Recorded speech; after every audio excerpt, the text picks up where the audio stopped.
The morning mist hung low over the ancient forest as Lyria walked between the massive trees that had stood for thousands of years before even she was born. Her footsteps made no sound on the moss-covered ground, and her violet eyes scanned the woods, with the easy confidence of someone who had called this place home for 3 centuries. Beside her walked Ember and Frost, her 2 dragon companions. Ember was the color of burning coals with scales that seemed to glow red in the sunlight, and small wisps of smoke occasionally drifted from her nostrils. Frost was the opposite, with scales of pale blue that sparkled like ice, and breath cold enough to freeze a stream solid. Both dragons were the size of large horses and moved through the forest. With surprising grace, Lyria had raised them from eggs, finding them abandoned near the volcanic peaks to the north. That had been 50 years ago, and now they were her family, her protection, and her closest friends. She needed nothing else, and certainly not the loud, clumsy humans who had started building settlements on the edge of her territory over the past decade.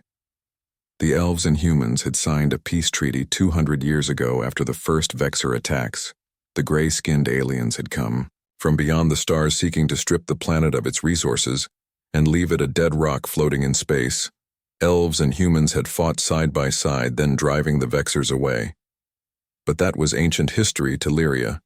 She had been young then, barely, a century old and full of ideas about cooperation and friendship between the races.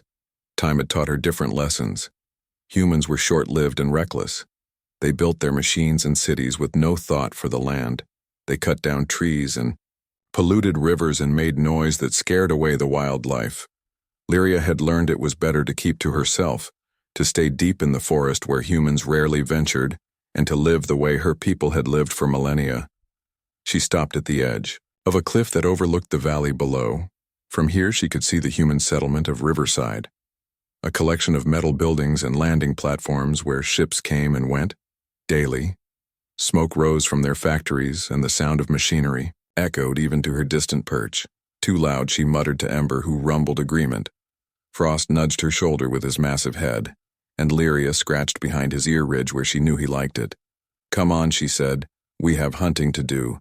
They turned back into the forest, moving deeper into territory where no human had set foot in decades. Lyria preferred it that way.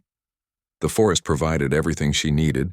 Game was plentiful, and the streams ran clear. Her home was a large tree that had been hollowed out centuries ago by her grandmother and expanded over generations. It had rooms carved into the massive trunk, connected by spiral staircases and bridges. Magical lights powered by the tree's own energy illuminated the spaces and kept them warm in winter. She had books collected over her long life and weapons maintained to perfection. She had her dragons and the forest and the skills to survive anything. What more could she possibly need that afternoon as the sun reached its peak? Lyria was tracking a deer through a grove of silver birch trees. Ember and Frost waited downwind, ready to circle around and drive the animal toward her. But it was a dance they had perfected over decades. She had just drawn her arrow back, preparing for the shot, when the sky exploded with sound. A massive human transport ship screamed overhead, trailing black smoke and flames. The deer bolted, and Lyria's arrow went wide, burying itself in a tree trunk. She watched in shock as the ship spiraled out of control, clearly trying to reach the valley but losing altitude fast. It clipped the top of a ridge with a horrible screeching of metal, and then disappeared behind the tree line. A moment later came the crash. The ground shook beneath her feet, and a plume of fire and smoke rose into the sky. Birds scattered from the trees in all directions, and the forest fell silent in that eerie way it did when something very wrong had happened. Lyria stood frozen for a moment, then turned to her dragons. "We should go home," she said firmly. "This is not our problem. Let the humans deal with their own mistakes." Ember tilted her head, looking at the smoke, then back at Lyria. Frost made a low, questioning sound. "No." Lyria insisted. "They have their own rescue teams and their own soldiers. We do not get involved in human affairs. Remember what happened last time?" The last time had been 20 years ago, when she had helped a lost human child find her way back to Riverside. The gratitude had been overwhelming and uncomfortable. For weeks afterward, humans had come into the forest bringing gifts and wanting to thank her. They had disturbed her peace and trampled her gardens and scared away the game. It had taken months for things to return to normal after that. Lyria had made a rule: no more helping humans no matter what. She turned her back on the smoke and started walking toward home, but she had only gone a few steps when she heard it. Weapons fire. Not human weapons, but the distinctive crack and hiss of Vexor. Plasma rifles. Lyria stopped in her tracks. The Vexors had not been seen in this sector for over a decade. If they were here, if they had shot down that transport, then this was not just a human problem. This was everyone's problem. She stood there, torn, between her desire for isolation and the knowledge that Vexor raiders would not stop with one human ship. If they were operating this close to the forest, they would come for her eventually. Better to know what she was facing. Just reconnaissance, she told her dragons. We will look and then we leave. They will have their own people coming. We do not need to get involved. Ember snorted skeptically. Lyria chose to ignore it. She moved through the forest like a shadow with her dragons following close behind. The crash site was not far. Maybe an hour's walk, and the trail of destruction the ship had left made it easy to follow. Broken trees and scorched earth marked its path. As she got closer, Lyria slowed down, using all her skills to move silently. She could hear voices now, both human and the harsh clicking language of the Vexors. She crept to the edge of a ridge and looked down into a small clearing. The transport ship lay on its side, half buried in the earth fire, still burned in places, and debris was scattered everywhere. A single human male was pulling himself away from the wreckage. He was injured, blood running down his face from a deep cut, and his left arm hung at an odd angle. His uniform marked him as military, but the ship was clearly civilian. 3 Vexor raiders stood between him and the forest, their weapons raised. They were toying with him. Lyria realized, letting him crawl a few feet before firing shots that landed just ahead, forcing him to change direction. They were hunting him for sport. A human whose name she would later learn was Tyler managed to get to his feet. He swayed but stayed upright, scanning the ground for any weapon he could use. There was nothing. One of the Vexors said something in their language, and the others laughed, a sound like stones grinding together. Lyria watched from her hidden position. This was not her fight. The human had his own people. Someone would come for him eventually. She should leave now before the Vexors noticed her. She started to back away when Tyler looked up for just a moment. Their eyes met across the distance. He could not possibly have seen her, hidden as she was in the shadows, but something in his expression, not pleading, not begging, just acceptance. The look of someone who knew they were about to die and was facing it with courage. Lyria cursed under her breath in the old elven tongue. Why did humans always have to be so stupidly brave? She knocked an arrow fine, she whispered to herself. But this does not mean anything. This is just stopping. Vexor's nothing more. She took aim at the nearest raider, ready to change everything. Lyria's arrow flew straight and true, cutting through the air with a whisper, before burying itself in the throat of the nearest Vexor raider. The creature dropped without a sound, its weapon clattering to the ground. The other two spun around there, black eyes searching for the threat. But Lyria was already moving. She slid down the ridge in a controlled fall, using roots and rocks as handholds, while Ember and Frost launched themselves into the clearing from opposite sides. The human Tyler stumbled backward in surprise as a wave of fire erupted from Ember's jaws, consuming the second Vexor before it could raise its weapon. The smell of burning flesh filled the air, acrid and unpleasant. The third Vexor was faster and more experienced than its companions. It rolled away from Frost's blast of freezing breath and came up, firing its plasma rifle in quick, controlled bursts.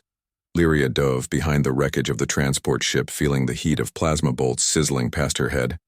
Tyler had dropped flat to the ground, his injured arm tucked against his chest.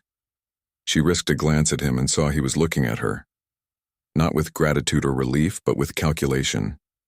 His eyes tracked from her to the Vexor to her dragons, and she could almost see him thinking, working out angles and possibilities. He was military, all right, and despite his injuries, his mind was still sharp. The Vexor fired again, and Lyria heard Frost roar in pain. That made her angry. She stepped out from cover, drawing her bow in one smooth motion, but the Vexor had anticipated this. It fired directly at her, and she had to throw herself sideways. The plasma bolt grazed her shoulder, burning through her leather tunic and searing the skin beneath. She hit the ground hard and lost her grip on her bow. The Vexor advanced, clicking its mandibles in what might have been laughter. Ember tried to intercept, but the raider fired at her, forcing the dragon back. Frost was still recovering from the blast that had caught his wing Laria, rolled to her feet, her hand going to the long knife at her belt. It was a good knife forged by elven smiths 2 centuries ago, but against a plasma rifle at this range it was practically useless. The Vexor knew it too. It raised its weapon, aiming directly at her chest. Then Tyler moved. Despite his injuries, despite having no weapons, despite being just a fragile human who should have been running away, he launched himself at the Vexor. It was not a graceful attack. It was desperate and clumsy. But it was enough to throw off the raider's aim. The plasma bolt went wide and Tyler crashed into the Vexor, knocking them both to the ground. The two of them grappled in the dirt, Tyler using his weight and his one good arm to keep the alien's weapon pointed away. But Vexors were strong, much stronger than humans. This one threw Tyler off with a violent twist, sending him rolling across the clearing. It stood up, raising its rifle once more. Lyria did not think. She ran straight at the Vexor, covering the distance. In seconds, the raider tried to track her, but she was too fast and too close. She leaped at the last moment, using a broken piece of the ship as a springboard, and landed on the Vexor's back. Her knife found the gap in its armor at the base of the skull, just like her grandmother had taught her centuries ago. The Vexor made a gurgling sound and collapsed. Lyria stepped off its body, breathing hard, her shoulder burning from the plasma graze. The clearing fell silent except for the crackling of fires and the heavy breathing of dragons and people. Tyler sat up slowly, cradling his injured arm, and looked at her. "Thanks," he said, his voice rough. Lyria glared at him, trying to get her racing heart under control. "That was stupid," she snapped. "What were you thinking? You had no weapon, no armor, nothing. You could have been killed." Tyler actually smiled despite the blood on his face and the obvious pain he was in. "You are welcome," he said. Lyria blinked. "What, you saved my life," he said, "so I returned the favor. We are even now." "I did not need your help," Lyria said hotly. She could hear how childish it sounded even as the words left her mouth, but her pride would not let her take them back. Tyler's smile widened, and he started to laugh. It was a painful laugh, interrupted by grimaces, but genuine. "Right," he said, "you definitely had that under control." "My mistake." Lyria felt her ears grow hot with embarrassment. "Shut up," she muttered. She turned to check on her dragons. Frost's wing had a patch of scorched scales, but nothing serious. Ember was fine, just angry that the Vexors had damaged her. Forest, both dragons were staring at Tyler with interest. Great, Lyria thought, now they like him. She walked over to where her bow had fallen and picked it up, checking it for damage. Behind her, she heard Tyler trying to stand and failing. She closed her eyes and counted to 10 in the old tongue. Then she walked back to him. "Stop moving," she ordered. "You are injured. Let me look." Tyler held still as she examined his arm. It was dislocated, not broken, which was lucky. His head wound looked worse than it was, mostly blood and surface damage. She had supplies in her pack, medicines and bandages made from forest plants. "I am going to reset your arm," she told him. "This will hurt." Tyler nodded. "Do it." She did. He made a sound between his teeth but did not cry out. After she had bandaged his arm and cleaned his head wound, Lyria sat back on her heels. "You need proper medical care," she said. "Human medicine. Your people will be looking for you. We should get you somewhere visible, so their search parties can find you." Tyler shook his head. "No search parties," he said, "not for a while anyway. My ship was sabotaged. Someone wanted this cargo lost and wanted me dead. If I signal for help, the same people who shot me down will know where I am." Lyria stared at him. "You are telling me there are humans working with Vexors?" "Worse," Tyler said, "there are humans who hired Vexors. I was carrying refugees from the outer colonies, families trying to escape. Before the next wave of attacks, someone does not want them to reach safety." Why, Lyria asked. Tyler met her eyes and she saw the anger there. Because if people knew how bad things really are on the frontier, if they knew the Vexors are massing for a real invasion, not just raids, then there would be panic. Questions would be asked about why our defenses are so weak, why so much funding has disappeared. Someone important is going to be exposed, and they will do anything to prevent that. Lyria felt cold despite the warm afternoon. This was bigger. then a crashed ship. This was conspiracy and betrayal on a scale she had not imagined. I need to get to the Elven Council. Tyler said they are not part of human politics. They can get word to the right people. The ones who are not corrupt. Lyria looked at him, this human with his bloody face and his injured arm and his desperate mission. She thought about her quiet life in the forest, her 3 centuries of careful isolation, the peace she had worked so hard to maintain. Then she thought about Vexer, raiders this close to her home, about corruption that let aliens attack innocent families, about humans and elves who might have forgotten the lessons of the last war. She stood up and offered Tyler her hand. I will take you to the council, she said, but we travel my way. Tyler took her hand and she pulled him to his feet. What is your way? He asked. Lyria turned to Ember, who lowered her head so Lyria could climb onto her back Dragon Express. She said, and you are riding with Frost. Tyler looked at the ice dragon, who was easily twice the size of any horse he had ever seen. You are joking, he said. Lyria smiled for the first time since this whole mess began. Not even a little bit, she said. Now climb on before I change my mind. As the sun began to set, they took to the sky, leaving the burning wreckage behind. Lyria did not know it yet, but this was the moment that would change everything. The moment when 300 years of isolation ended and something new began. Something dangerous. Something necessary. Something that might just save them all. Flying on Dragonback was an experience Tyler would never forget. Frost's scales were cold beneath him. Not ice cold, but cool, like river stones on a summer evening. The dragon's powerful wings beat steadily, carrying them higher above the forest canopy. Beside them, Ember flew with Lyria sitting easily on her back, as comfortable as someone sitting in their favorite chair. Tyler, on the other hand, was holding on for dear life. His injured arm made it difficult to grip properly, and every movement sent sharp pains through his shoulder. But he was not about to complain. Not when this strange elf woman had just saved his life and agreed to help him, despite clearly not wanting to. The sun was setting, painting the sky in shades of orange and purple. Below them, the forest stretched endlessly, broken only by occasional clearings and the silver ribbons of streams. In the distance, Tyler could see the lights of Riverside beginning to glow as the settlement prepared for night. Somewhere down there, people were probably looking at his crashed ship. By now someone would have reported it. Questions would be asked. He hoped the wrong people would not get answers too quickly. Lyria guided Ember closer to Frost until the 2 dragons were flying side by side. We cannot reach the council before dark. She called over the wind, and flying at night over the mountains is dangerous. We will stop at my home for the night. Tyler nodded his agreement. The truth was, he was exhausted. The crash and the fight, and now the flight, had drained what little energy he had left. His head throbbed and his vision kept going fuzzy at the edges. They descended as the last light faded from the sky. The forest rose up to meet them, and Tyler saw a massive tree larger than any he had ever seen. It had to be 1,000 feet tall, with a trunk so wide it would take 50 people holding hands to circle it. Ember and Frost landed on a large platform built into the tree about halfway up.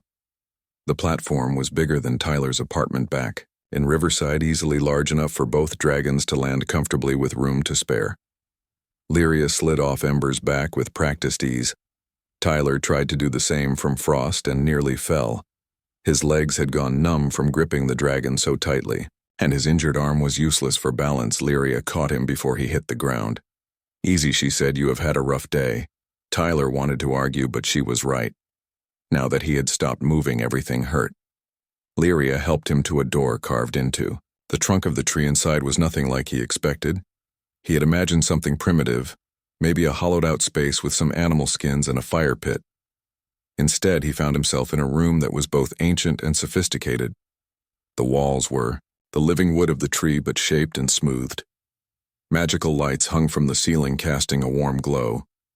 There were books on shelves carved into the walls, more books than some human libraries. Comfortable furniture made from wood and soft fabrics filled the space. A small kitchen area occupied one corner, and several doors led to other rooms. It was a home, a real lived-in comfortable home. Sit, Lyria ordered, pointing to a chair near a low table. Tyler sat gratefully. Lyria moved around the room with quick efficiency. She lit a fire in a stone hearth that Tyler had not noticed at first. Then she pulled jars and packets from various cabinets, mixing things together in a wooden bowl. "What is that?" Tyler asked Medicine. She said, "Better than what you humans. Use it will help with the pain and speed healing." She came over and started unwrapping his bandages. Tyler watched her work. Her hands were quick and gentle, and she seemed to know exactly what she was doing. Up close, he could see that she was not as young, as he had first thought elves aged differently than humans, and it was hard to tell. But there was something in her eyes, a depth that spoke of years. Centuries. Maybe. "How old are you?" he asked. Then immediately realized how rude that sounded. "Sorry," he added. "That was inappropriate." Lyria glanced up at him with a slight smile. 312, she said, "and yes, that is old, even for an elf before you ask." Tyler tried to wrap his mind around that. 300 years. She had been alive when his great-great-great-grandparents were not even born yet. No wonder she seemed so confident. She had literally seen everything. "Does it get lonely?" Lyria paused in her work just for a moment. "Sometimes," she admitted. "But loneliness is better than the alternative." "What alternative?" Tyler asked. "Caring about people who will die long before you do," she said quietly. Her medicine stung when she applied it, but the pain in his arm began to fade almost immediately. Whatever she had mixed was powerful. After she finished rebandaging his injuries, Lyria brought him food. Simple things, bread and cheese, and some kind of dried meat that tasted smoky and rich.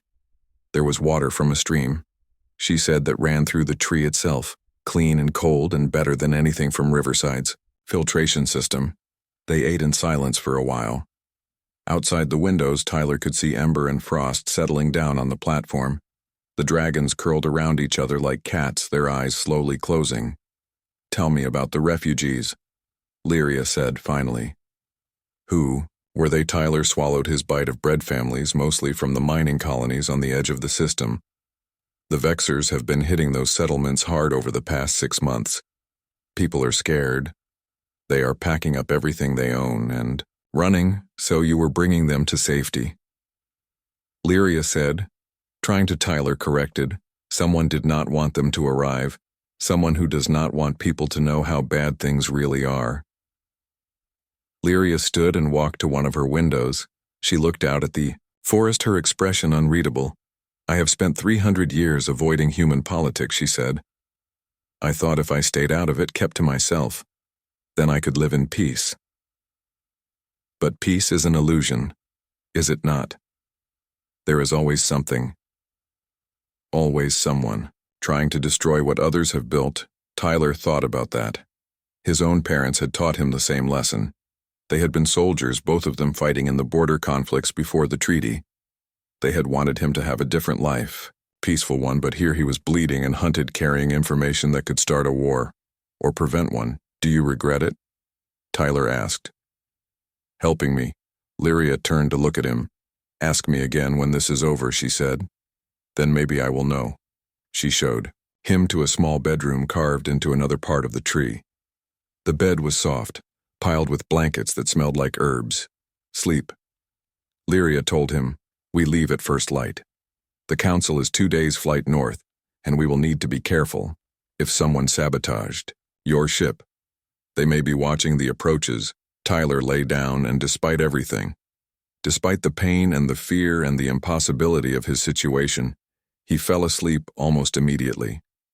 His last thought was that he had placed his life in the hands of a 300-year-old elf who, by her own admission, had spent centuries avoiding people like him. It should have terrified him. Strangely, it did not. When Tyler woke the next morning, his arm felt better. Not healed, but better. The throbbing had faded to a dull ache. He found Lyria on the platform with her dragons. She was checking their harnesses and packs, preparing for the journey morning. She said, without turning around, "How do you feel?" "Like I got hit by a ship," Tyler said, then paused, "Which I did." Lyria made a sound that might have been a laugh. She handed him a pack, food and water for the trip, she said. "The mountains are dangerous and we may need to land unexpectedly. Better to be prepared." Tyler took the pack, and something occurred to him. "Why are you Really helping me, he asked. You could have left me at the crash site, called it into the authorities, and gone back to your quiet life. Why risk this? Lyria was quiet for a long moment. Then she looked up at him and her violet eyes were serious. Because 300 years ago I watched good people die because others stood by and did nothing. She said, I swore then that I would never be that person, that I would never let fear or convenience stop me from doing what was right. She turned back to the dragons. I broke that promise somewhere along the way, she continued. I let myself forget. But yesterday when I saw you facing those Vexers, I remembered. Tyler did not know what to say to that, so he simply nodded. Thank you, he said. Lyria waved a hand dismissively. Thank me when we survive this, she said. Now get on Frost, we have a long flight ahead and I want to reach the northern passes before sunset. They took off into the morning sky. Behind them the forest stretched green and peaceful. Ahead lay mountains and danger, and the unknown. But for the first time since his ship had been shot down, Tyler felt something like hope. Maybe the elf was right. Maybe doing what was right was worth the risk. Maybe together they could make a difference. As the ground fell away beneath them, Tyler allowed himself a small smile. This was definitely not the peaceful life his parents had wanted for him, but it felt right, and sometimes that was enough. The mountains rose before them like jagged teeth biting at the sky. Tyler had seen pictures of the northern ranges, but pictures did not capture the sheer scale of them. Peaks disappeared into clouds and valleys dropped away into shadows so deep they looked like holes in the world. Frost flew steadily beneath him, his wings beating in a rhythm that Tyler was starting to recognize. Beside them, Ember and Lyria navigated through the air currents with practiced ease. They had been flying for hours and Tyler's body was starting to protest, but he did not complain. Lyria called out something, but the wind snatched her words away. She pointed downward and Tyler saw what she meant. A storm was building in the valley below them. Dark clouds rolled and churned, and Tyler could see lightning flickering in their depths. We need to find shelter, Lyria shouted. There is a cave system ahead, can you hold on? Tyler nodded, though his grip on Frost's harness was already slipping. The dragon seemed to sense his difficulty, and flew more smoothly, banking gently as they descended toward a rocky outcrop. The cave entrance was barely visible, a dark slash in the gray stone. Ember went in first, checking for danger before Lyria guided her deeper inside. Frost followed, and suddenly, they were out of the wind. The cave was larger than it looked from outside. The ceiling arched high above them and the floor was relatively flat at the back. Tyler could see passages leading deeper into the mountain, but Lyria steered them away from. Those never go deep into mountain caves, she said as they dismounted. You never know what lives there. Tyler slid off Frost and this time managed to keep his feet. His legs were getting used to the dragon flights. Or maybe he was just too tired to care. Outside, the storm hit with full force. Rain lashed the mountainside and thunder echoed through the valleys. They were stuck here for a while. Lyria unpacked supplies and started a small fire using dry wood she had brought. The flames cast dancing shadows on. The cave walls. Ember and Frost settled near the entrance, keeping watch. Tyler sat by the fire, grateful for its warmth. The temperature had dropped significantly as they climbed into the mountains, so Lyria said as she handed him dried fruit and nuts. Tell me about yourself. Not the soldier part. The person part. Tyler was surprised by the question. Why do you want to know? Because we are stuck in a cave, she said simply. And I am curious. You risked your life to save refugees. That says something about who you are. Tyler thought about how to answer. I am not that interesting, he said finally. Grew up in Riverside. My parents were soldiers. They taught me that strength means protecting people who cannot protect themselves. Pretty standard stuff. Lyria smiled. Nothing about people is standard, she said. Everyone has a story. What do you do when you are not flying? Transport ships. Tyler felt himself relax a little. I teach, he said, at the community center in Riverside, self-defense classes for kids. After what my parents went through, I wanted to help people feel safe. Lyria looked at him with something that might have been approval. That is good work, she said. Important work. What about you? Tyler asked. What do you do besides live alone in a giant tree? Lyria laughed. I read. Mostly, she said. And I study. The forest is full of life, and I have spent years learning about it, plants and animals and the way everything connects. She poked at the fire with a stick. I also paint sometimes, she said quietly. And I write stories, mostly about the old days. Tyler leaned forward. Can I read them sometime? Maybe, Lyria said, if we survive this. The storm raged on outside and they talked. Tyler found himself telling her about his students, the scared kids who came in, not knowing how to throw a punch, and how proud he felt when they walked out standing taller. Lyria told him about the dragons, how she had found them as eggs, how raising them had taught her patience and responsibility, how they were more than just pets or guards. They were family. Hours passed, and the storm showed no signs of stopping. Eventually, Lyria stood and walked to the cave entrance. She stared out at the rain, her expression troubled. What is wrong? Tyler asked. She turned back to him. This storm is not natural, she said. I can feel it. Someone is using weather magic. Tyler felt cold. Weather magic was rare. The kind of power needed to create a storm like this required either very advanced technology or very old magic. Who would do that? Lyria's eyes were hard. Someone who wants to slow us down, she said, or someone who wants to trap us here. Tyler stood, his hand instinctively going to the plasma pistol Lyria had salvaged from one of the dead Vexers. Are we in danger? Probably, Lyria said. She whistled sharply, and both dragons raised their heads. Ember sniffed the air, then growled low in her throat. Company coming, Lyria said. Tyler, how good are you with that pistol? Good enough, Tyler said, though his heart was racing. How many? Lyria closed her eyes. Concentrating. 4, she said. Maybe 5, moving through the passages at the back of the cave. They will be here in minutes. We need to be ready. Tyler moved to cover behind a rock formation. Lyria knocked an arrow and positioned herself where she had a clear view of the back passages.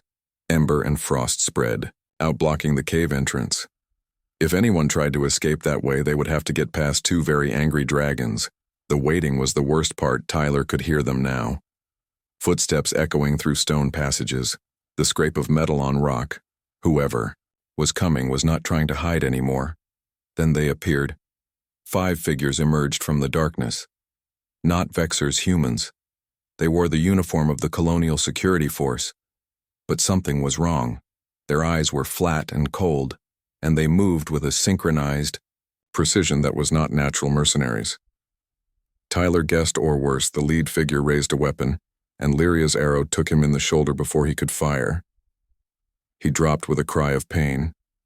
The others scattered, taking cover behind rock formations. Plasma. Fire lit up. The cave. Tyler returned fire, forcing 2 of them back, but they were well trained and they had good equipment. This was not going to be easy. One of them threw something. A grenade. Tyler's military training kicked in. Move, he shouted, diving behind. Thicker cover. The explosion was deafening and the enclosed space rock chips flew like shrapnel and dust filled the air. Tyler's ears rang, but he kept moving. He fired twice more, hitting one attacker in the leg. Lyria was a blur of motion. She had abandoned her bow for close combat. Her knife flashed and another attacker went down, but there were still 3 left and they were closing in. Ember roared from the cave entrance.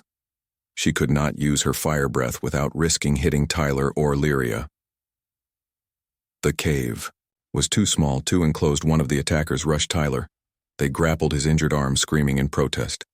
The attacker was stronger, better trained. Tyler was losing. Then Lyria was there. She grabbed the attacker and threw him. Actually threw him, a full-grown man like he weighed nothing. Elf strength, Tyler thought distantly. Easy to forget when she looked so human. The last 2 attackers realized they were losing. One of them triggered something on his wrist, a beacon. Tyler realized, they are calling. For backup. Lyria did not hesitate. She crossed the distance to the attacker in 3 strides and disabled him with a precise strike. The final attacker tried to run. Frost was waiting at the entrance. The dragon's tail swept the man's feet out from under him. He hit the ground hard and did not get up. Silence fell over the cave, broken only by the sound of rain and labored breathing. Tyler leaned against the rock, his arm throbbing. That was too close, he said. Lyria was already moving, checking the attackers. She pulled the beacon off the unconscious man's wrist and crushed it under her boot. "They will still know roughly where we are," she said. The beacon transmitted before I stopped it. "We need to move now, storm or no storm." "But Tyler?" she added, looking at him. "Seriously, I need you to trust me with what Tyler asked." Lyria walked over to him. "We cannot fly in this storm," she said. "Not safely, but there is another way." She gestured to her back. "You remember at the crash site," she said, "when I used you as a shooting platform, Tyler." Remembered, he had become her mobile weapon mount. It had been chaotic and desperate, and it had worked. "Now it is my turn," Lyria said. "I am faster than the dragons in short bursts. I can run through the mountains in ways they cannot. But I need you to watch. Our backs, be my eyes, be my weapon."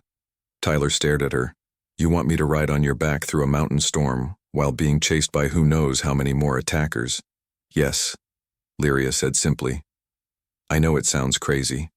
Tyler started to laugh. He could not help. The absurdity of the situation hit him all at once. "You are right," he said. "It sounds completely insane." He checked his plasma pistol. "When do we leave?" Lyria smiled. "Now," she said. "And Tyler, try not to fall off. This is going to be fast." Tyler climbed onto her, back adjusting his weight until she nodded approval. His injured arm he wrapped around her shoulder. His good arm held the pistol ready. Ember and Frost would fly above them, she explained, providing air support and distraction.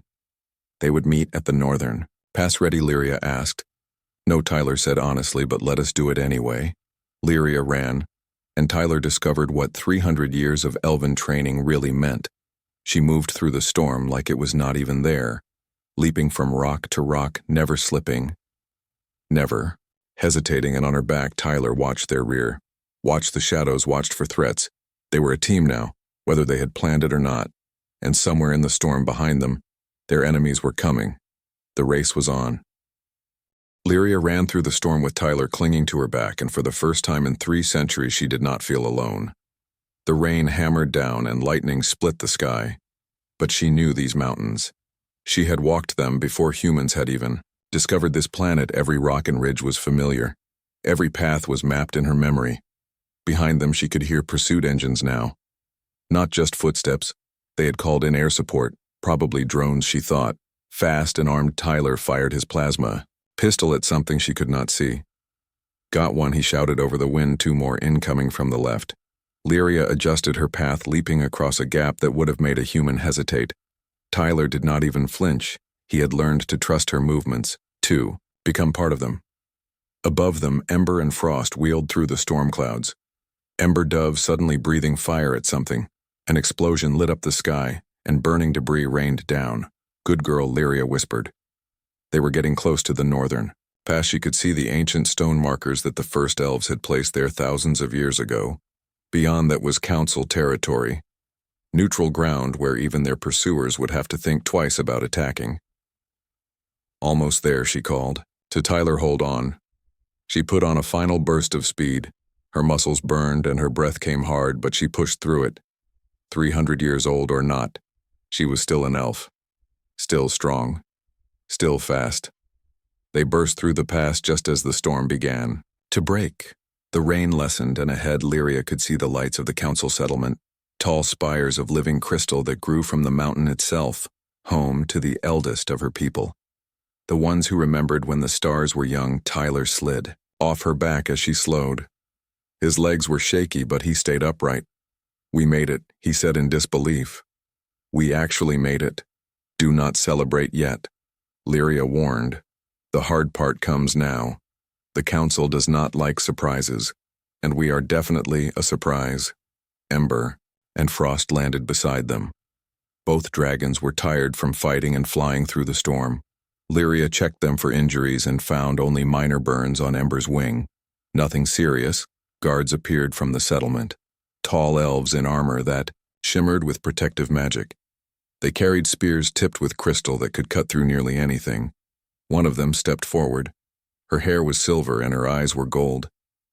Lyria recognized her immediately.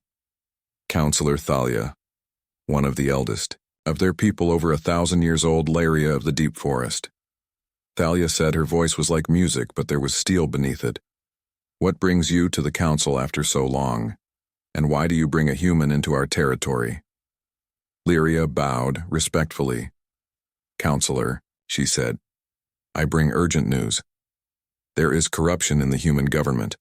The Vexers are gathering for a real invasion, and refugees are being killed to hide the truth. Thalia's expression did not change. These are serious accusations. She said, do you have proof? Tyler stepped forward. Despite his injuries and exhaustion, he stood straight. Military training again. I am Captain Tyler Chen of the Colonial Transport Service, he said. I was carrying refugees from the outer colonies when my ship was sabotaged. Crew was killed, the refugees were lost, and when I survived the crash, human mercenaries tried to finish the job. Thalia studied him for a long moment. Why should we believe you? She asked. Humans lie. They have lied to us before because I do not have to be. Here, Tyler said simply, I could have hidden, could have saved myself. But innocent people are dying, and if we do not stop this soon, entire colonies will fall. Thalia turned to Lyria. And you believe him? Lyria met her eyes. I have seen the Vexors myself. She said, I have fought the mercenaries. This is real, counselor. The threat is real. Thalia was silent for a moment. Then she nodded. Come, she said. The full council must hear this.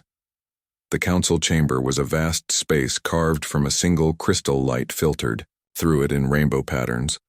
12 elves sat in a circle. The eldest of their race, Lyria, had not been here since she was young. It felt strange to return. Tyler told his story. He held nothing back. The sabotage, the refugees, the conspiracy, the attacks. When he finished, there was silence. Then an old elf with hair like starlight spoke. His name was Counselor Erevan, the eldest of them all. We have suspected something like this. He said, our own scouts have reported increased Vexer activity, ships moving in patterns that suggest coordination, large force gathering. But we had no proof, no evidence that would make the human government listen, until now. Thalia said. Captain Chen's testimony combined with what happened to Lyria changes things. We can no longer ignore this. Another counselor objected. Why should we involve ourselves in human problems? Let them deal with their own corruption, because it is not just human problems anymore. Lyria said. She surprised herself by speaking, but the words came anyway. The Vexers want this planet, all of it. They do not care if we are elves or humans. To them, we are all just obstacles. If we do not stand together, we will fall separately. The council members looked at each other. Lyria could see the debate in their expressions. Finally, Erevan stood. Lyria of the deep forest speaks wisdom. She has learned the hard way, he said. I vote that we send envoys to the human government, that we share our intelligence, and that we offer our support in the coming fight. One by one, the other counselors agreed. Even those who were reluctant could see the logic. It was decided. The elves would stand with the humans. A message was sent immediately, encoded secure. Sent to officials that Erevan trusted people who could not be bought. While they waited, Lyria and Tyler were given rooms to rest, but Lyria could not sleep. She found Tyler on a balcony overlooking the mountains. He was staring at the stars. Thank you, he said without turning around. For what? Lyria asked. For believing me, she said. For helping when you had every reason not to. Lyria stood beside him. I spent 300 years trying not to care, she said. Trying to be safe. But safety is not the same as living. Tyler smiled. No, he said. I guess it is not. They stood in comfortable silence. Then Tyler spoke. Again, what will you do? She asked. After this, assuming we survive, Lyria thought about it. Maybe I will stop hiding, she said. Maybe I will remember that the world is bigger than my forest, that there are people worth knowing, worth fighting for. Tyler looked at her. Does that include annoying humans who get their ships blown up? Lyria smiled. Especially those. The next morning, word came back from the human government. The officials Erevan had contacted were moving fast.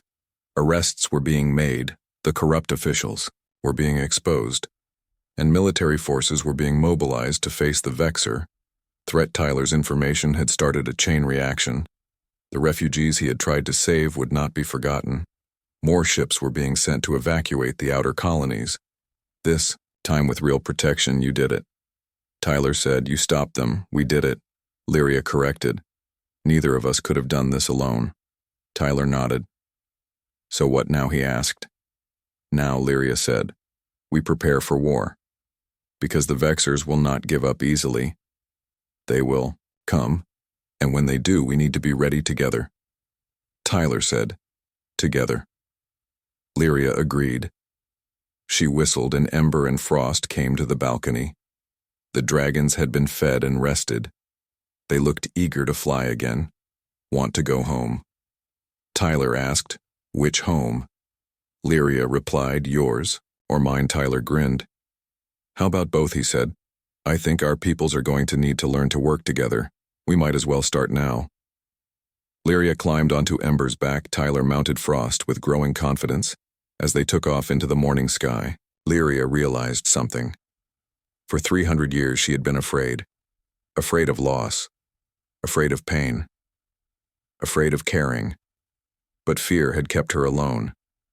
And alone she had been safe. But not happy. Now flying through the sky with a human she barely knew. Racing toward a war that would decide the fate of worlds. She felt something she had not felt in centuries. She felt alive. Tyler caught her eye and gave her a thumbs up. She returned the gesture.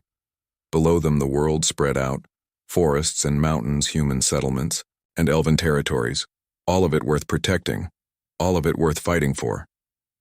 The Vexers were coming, but this time they would find a united front, elves and humans, dragons and soldiers, magic and technology standing together, and at the center of it all was a 300-year-old elf who had learned that strength did not mean standing alone. It meant knowing when to accept help, when to offer it, and when to admit that you needed someone, even if that someone was a human who got himself blown up. Tyler had been right. Sometimes you did not need to face things alone. Sometimes the bravest thing you could do was trust. As they flew toward the horizon, Lyria allowed herself to hope. Hope that they would win.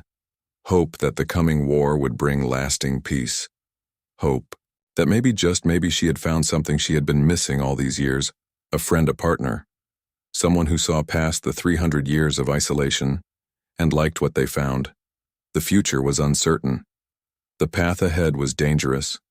But for the first time in a very long time, Lyria was not afraid. She was ready. They both were. And together that would be enough.